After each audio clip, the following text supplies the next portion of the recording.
so you won't really be able to move faster. But yeah, I agree. His pool is definitely quite an annoying ability.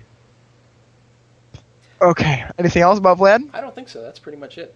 I haven't played him yet, and maybe I'd have a different opinion if I was playing him, but as an opponent, he's very, very frustrating. Yeah, I'll give you that.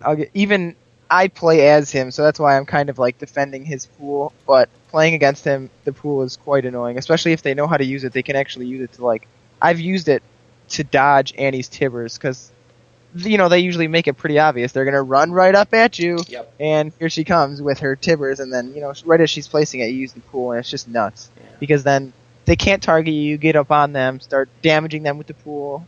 And as soon as they come out, it's like they have to retarget you, and it's just such a fucking mess. Yeah, I definitely respect that Vladimir's abilities do require a lot of skill to use right and a lot of time to use right. And of course, part of the problem is I don't remember all the times I've killed Vladimir. I just remember all the times I got screwed by his pool. And then if you're playing Vladimir, all you remember are the times where, like, oh, it didn't work out. But yeah, no, that's pretty much all I got to say about him. Yeah, I agree, though. So now, here is the time when normally we are going to do suggestions from viewers, but this time we are going to request suggestions from the viewers as for things to talk about during this, such as, hey, what do you guys think of, Heimerdinger, for example? I know Quill's got plenty to say about him, and I'm sure we can get a suggestion for that, so we'll cover him in a future episode for sure. I know, anything we missed, like we talked about ourselves and our channels and channel updates, state of the metagame, champions that are free this week, items of the week, and we talked about champs we need to buff or debuff. Is there anything we missed? We have a little bit left to go over at the end of the podcast, but if there's anything in the previous segments that we missed or a specific champion you want us to cover, just let us know. Anything you want to add? No, just that, if you did want us to go in depth about any specific champion, that would be a really good thing to hear as well, because we could add that as either a segment or just do it from time to time if there's something that's really worth studying. Yeah, I agree. So now we're going to go with a question that's kind of like a viewer suggestion, but it's a question that I came up with just to get the ball rolling for this week. And it is, what do you think of Invis champs overall? And for those of you who don't know them all off the top of your head, the champs that we have come up with are Akali, Eve, Twitch, Shaco, and Teemo. So we'll start with Quill. What do you think of the Invis champs overall? Right, well, in my opinion, the main Invis champs are obviously Eve and Twitch, and then to a lesser degree Shaco. I don't generally lump Akali and Teemo in that category because their stealth is not really mobile, and so it's like it's sort of like a minor gimmick, but it's not a thing. And Shaco, mostly the stealth comes up. I mean, you've got an initiator, sure, but it's the same as a teleport in or something like that. I think it mostly comes up in his escape mechanism. So then you're left with Eve and Twitch, and in my opinion, stealth on those two, that's their main defining feature. On the other guys, it's great. They're sort of good standalone heroes, and they happen to have some stealth that complements their abilities, and that's great.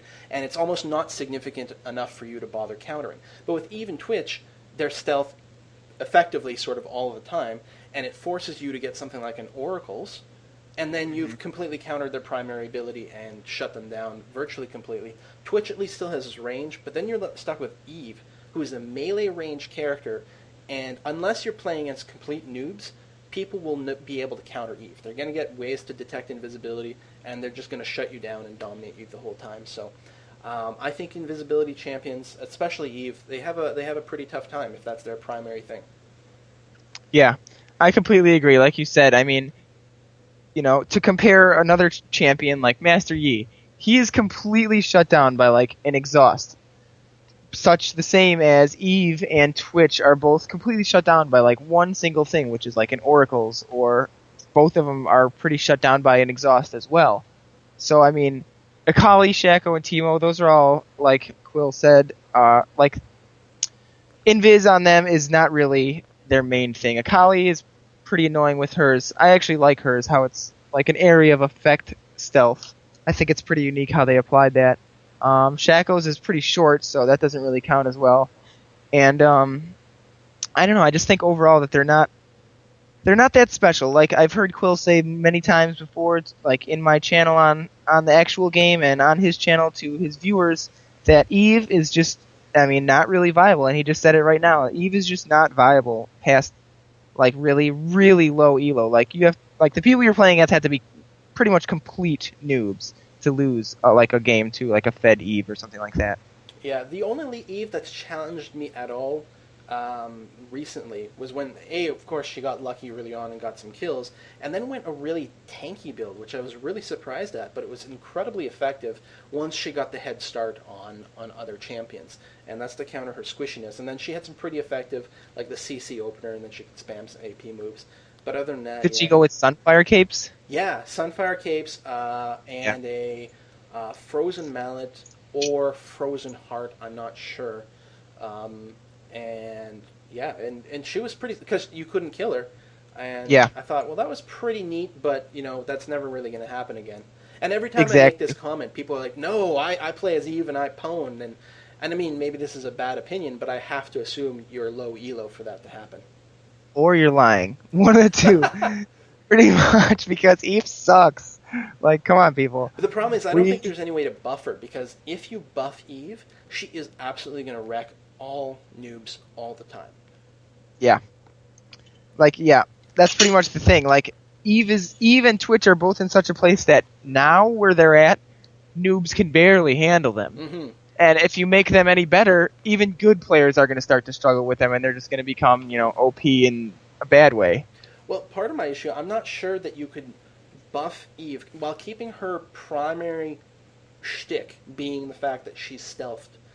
I don't know if there's a way to buff her while making it hard for advanced players to counter her, because advanced players will always make sure they've got an Oracles or some Vision Wards or something like that. And then what do you do as Eve? No matter, they can buff her to do twice as much damage or something, and I think she'd still have a hard time.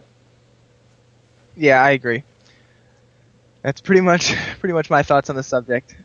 Eve is pretty much a lost cause. Twitch, I think they can balance out to make applicable in, mid, maybe higher elo games. Twitch has a pretty good ultimate. Yeah, I agree. It's so annoying. Does it still outrange towers? I'm not sure, but last time I checked, it's pretty long. Yeah, I know at some point they debuffed it because it was outranging towers. I don't know if they debuffed it like just outside the tower range or what. I'm just checking the range here on LeagueCraft. It says here his range is still 1200, which is definitely longer than tower range. Okay. Well, that's freaking brutal. I think that's about it for the Invis champs. I don't have much more to say on them. And yeah, I think that's about all we got. Did we forget anything? Not anything that we had written down. Okay, yeah, you're right. So that's about it for this podcast this week. And next week, I think we're going to be taking a look at the runes of each color and talking about which ones are more worth your money and more worth the IP and time you have to spend to invest in them. We might take a look into some masteries, and we're definitely going to take a look into the viewer-submitted questions.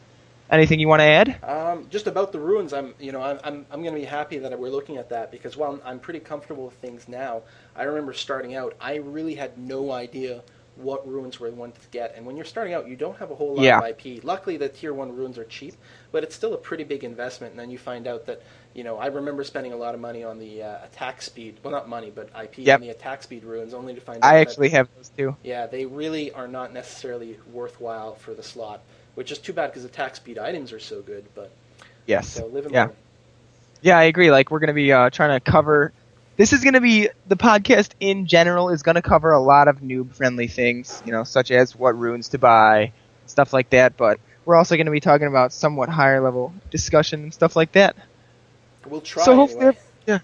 Yeah. Well, as high-level as we can go, which is, like, as far as our ELO will take us. So I think that's about all we got. You got anything final to add before we end this session? No, that's about it. I'm really excited about where our Tower Dive podcast is going to take us, and I hope that people enjoy it. Oh, one thing we should mention is I believe we're probably going to post this one on your channel, Watch Me. Okay. Yeah, that's fine. And I think we're probably going to alternate it from one channel to another from week to week. We'll have to see how it works and make a decision on there, but just keep your eyes peeled. And if you're not subscribed to both of us, well... Get on that. Yeah. And I will be putting a link to Quill's channel in the video description. Quill, if I ended up posting the video and I forget for some reason, just remind me. Will do. I think that's about it. All right. So thanks everyone for tuning in to the Tower Dive podcast, and we will see you guys next time. See you, folks.